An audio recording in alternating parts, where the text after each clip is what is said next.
Welcome back to the video lecture again. Now we are going to understand the evaluation pattern of the project. Now, whether you do a research-based project or you do an internship-based project, the marks for both the projects are similar and very much same. Okay? But the 100 mark is divided into 2 parts.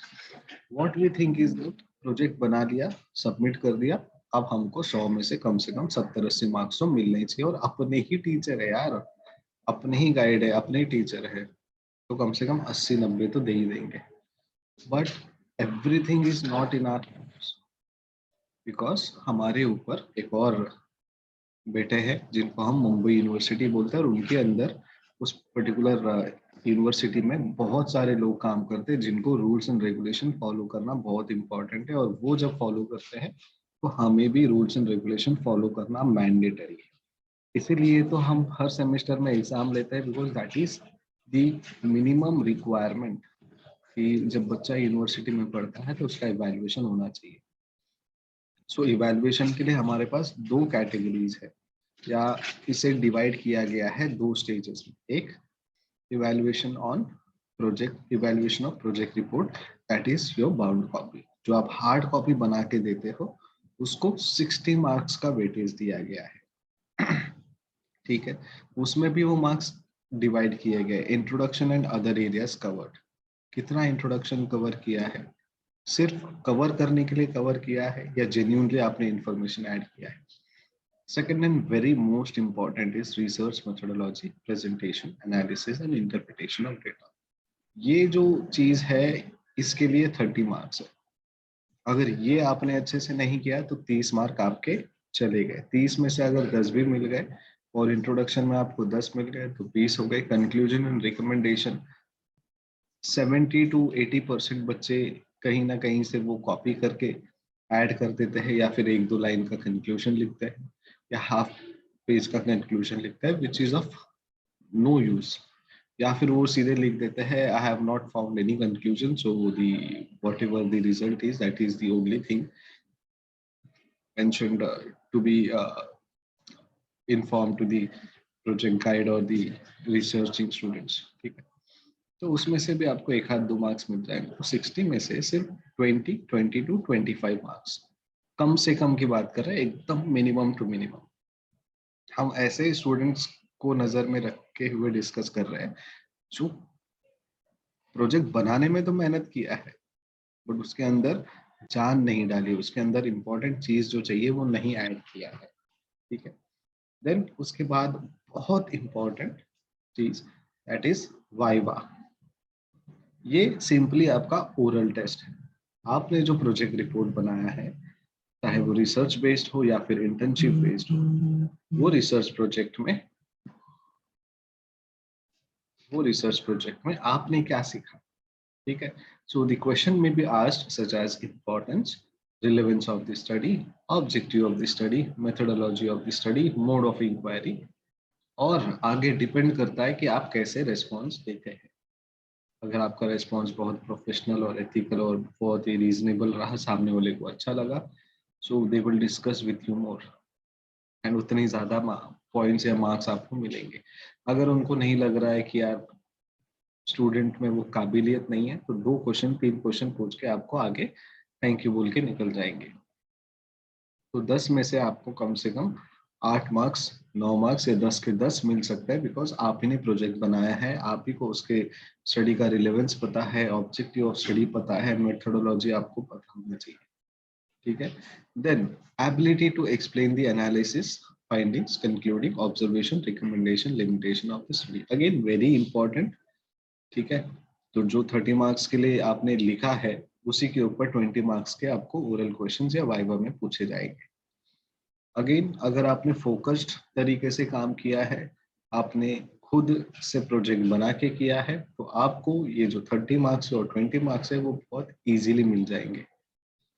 ठीक है, लेकिन अगर आपने कहीं से चुराया है, किसी फ्रेंड का मदद लिया है, किसी फ्रेंड ने मेहनत करके प्रोजेक्ट बना के आपको पेन ड्राइव में या हार्ड कॉपी में बना के दिया है, सो मेहनत, नॉलेज एंड ग्रोथ उनका होगा जिसने आपको हेल्प किया है और आपको कम से कम 2-3 मार्क्स मिलके आप बाय बाय हो जाओगे।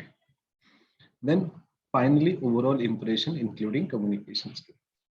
अब कई बार स्टूडेंट्स ऐसे होते हैं कि थोड़े से पैनिक हो जाते हैं, थोड़े से ओवर स्मार्ट हो जाते हैं कि हाँ मेरे को इंग्लिश आती है मतलब आई एम एवरीथिंग, ठीक है, बट ऐसा नहीं होता है।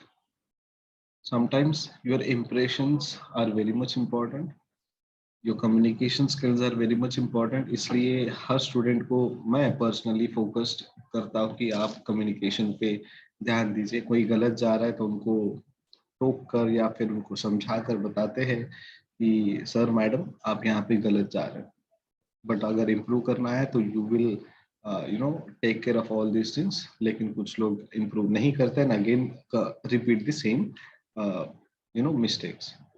सो communication is very much important, otherwise there is no requirement to treat you like or call you like sir or madam, whether it is online or offline.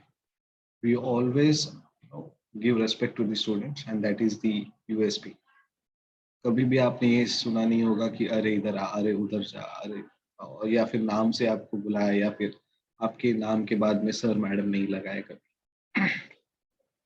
So communication with each and everyone, life में किसी के साथ भी बात कर रहे हो communication बहुत अच्छा होना चाहिए, बिकॉज उसी से आपका ग्रोथ होगा।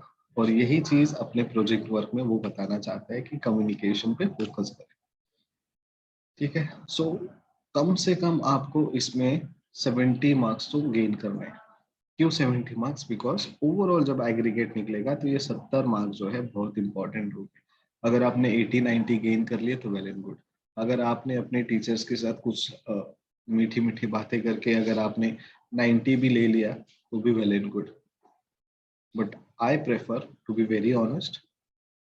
आपने जो मेहनत किया आपके मार्क्स आपको तो मिले ही मिले, प्लस सामने वाला और 10 रुपया या 10 मार्क्स आपको देकर जाए। कई बार ऐसा होता है ना, हम लोग रेस्टोरेंट में बैठे हैं, वेटर ने बहुत अच्छा सर्विस दिया, हम लोग उनको थोड़ा सा 10 सोचते हैं, फिर 20 रुपए का उनको एक उनके मेहनत का पैसा उनको देते हैं, जिसको हम लोग टिप बोलते हैं।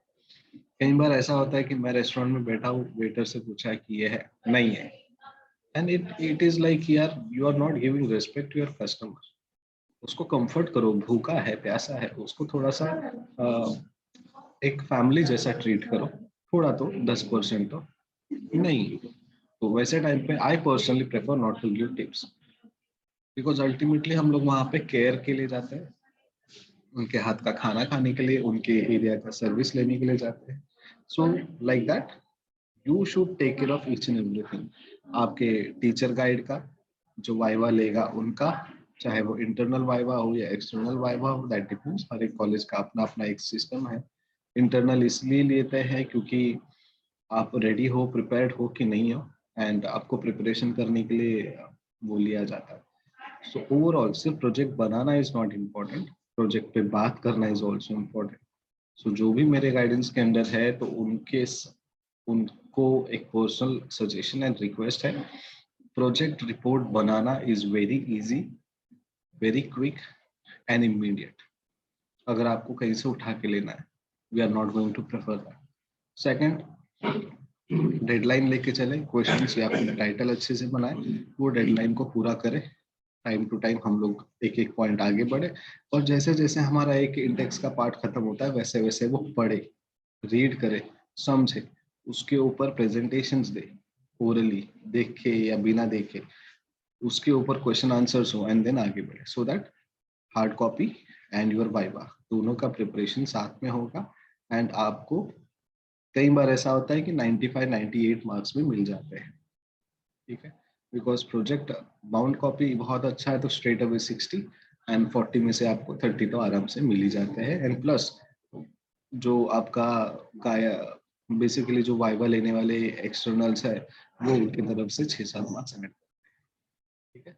सो that's it from my end. किसी को और भी कुछ डाउट है तो you can ask, whether during the lectures, कुछ और प्रोजेक्ट करते टाइम डाउट है तो यू कैन टेक्स्ट मी, और you can also comment in the chat box right now, ठीक है।